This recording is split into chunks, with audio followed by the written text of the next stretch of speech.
How do? We're back again. So, the past couple of videos that I've put up about MC motorcycle clubs and the bits that I know seem to have done quite well on the views, and I seem to have gained a few new subscribers. So if you're fucking new here, welcome along, sort of thing.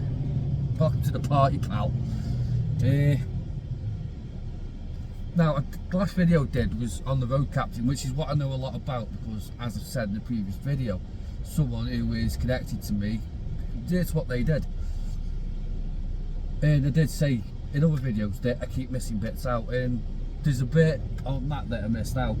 I didn't realise till after I'd uploaded it, as usual, because my head likes to empty itself about halfway through a subject, and then everything just goes titty wampus.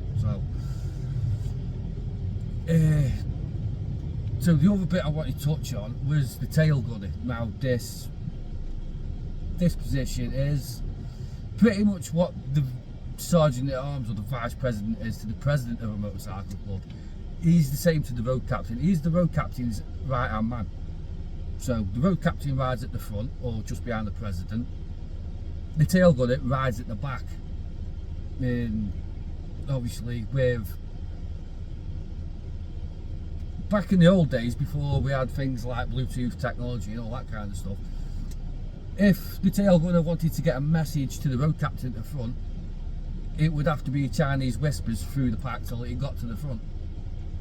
But obviously with the invention of Bluetooth and stuff like that, they could talk directly to each other. So if the pack full splits apart or someone has a breakdown or something like that, the tail gunner can let the road captain know and know of a suitable place where they can stop, wait in, or regroup and all this kind of stuff. And from what I understand of it, the tail gunner is someone who's got to be able to keep the pace that is set, so it keeps the pack together, because other riders might not be able to keep the pace as the people at the front.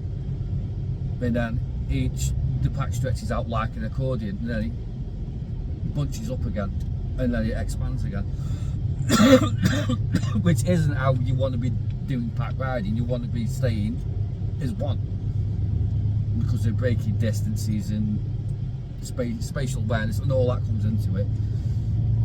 So the idea is to keep it all bunched up, nice and tight. Well, not nice and tight, enough space for everyone, and keep it going as a single thing.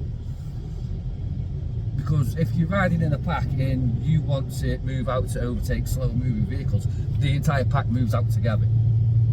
So the tail gunner will let the road captain know that, yeah, there's plenty of room, I can move out. After certain cars gone past you, there's nothing behind you, or certain vehicles gone past you, there's nothing behind you, we can all move out together. And it's stuff like that. It is like a military operation.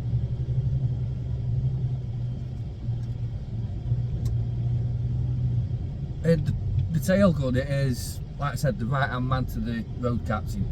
So he will be a good mechanic as well.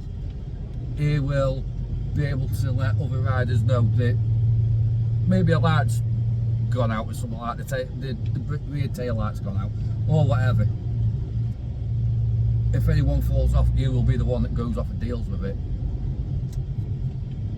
If the pack splits up, then he will ride to the front of the pack and he will become the road captain from the part of the pack that's been split to get them back together. He will also be in charge of keeping an eye out for little Doris, who is driving along and coming up on a pack of riders and is doing a million other things other than concentrating on what she should be doing at that time, which is driving. So she'll be sending a text, she'll be doing a lipstick and all this kind of shit, and she'll be in any other fucking load, or he, because people like to cut off the dangly bits in the middle and say that I'm now a woman. Well, no, you're not a woman, you're just a bloke that cut his dangly bit off.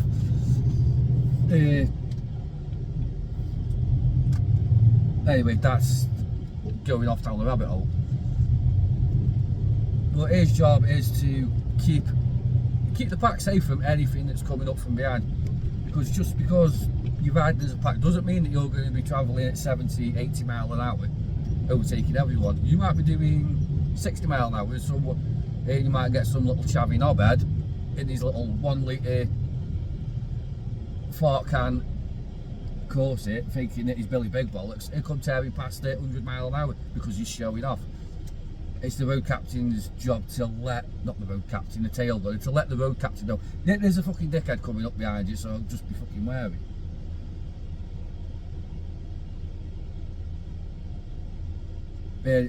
There's a lot more in depth to it that I don't know about, but that's a rough, it's a brief description of that job. So, and I think you'll find with most motorcycle clubs, it doesn't matter what position of authority you hold within that club, you're as important as the next man. Because everyone has a role to play, and without that role being played, then the role that they occupy, so the job that they do, it can't get done. Because not one man is not an island sort of thing.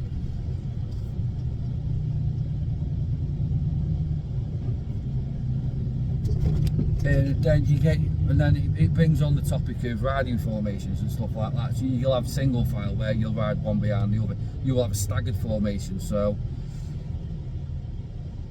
it'll be one behind the other, but one will be offset to the left or the right. Then you've got side by side, which is self-explanatory, and that's what you see in all the Hollywood films and all that kind of stuff. But so obviously, if you're on a single road that's winding somewhere like Woodhead Pass or Horseshoe Pass, probably single formation is the best because you've got both sides of the road that you can use. And if you're coming up on tight hairpin bends that you can't see on, you don't know what's coming the other way. It could be me, and I might need to encroach on the other side of the road because my trailer won't go around because it's that tight. And you don't want to be riding on the white line if that happens because you're going under my back tyres and there's nothing I can do about it. Although them type of tyres I don't really take that quick, so single formation is probably better for things like that. Then you've got your staggered formation, which is even better because there's no one riding at the side of you. So if you do get dangerous Doris coming up and she's busy sending a text, a tweet, or ringing her husband to tell her what he's having for his dinner and this kind of shit when she gets home, she might cross the white line. You've got somewhere to escape to. You could accelerate up to the person next to, in front of you, to get out of the way. You can move over to the side to get out of the way. You can brake it to fall back to get out of the way.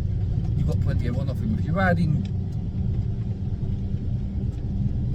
side by side, you've not really got anywhere to go. You're getting wiped out. So your staggered formation is probably the best one.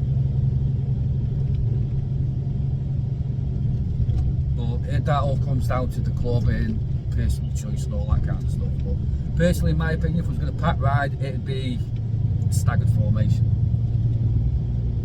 But I'm not a motorcycle club.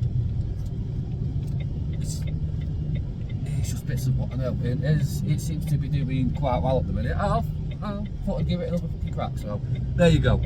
That's my take on that.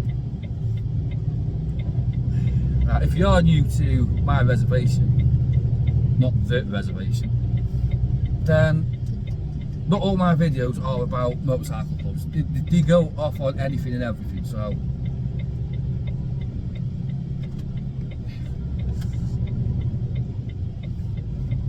stick around.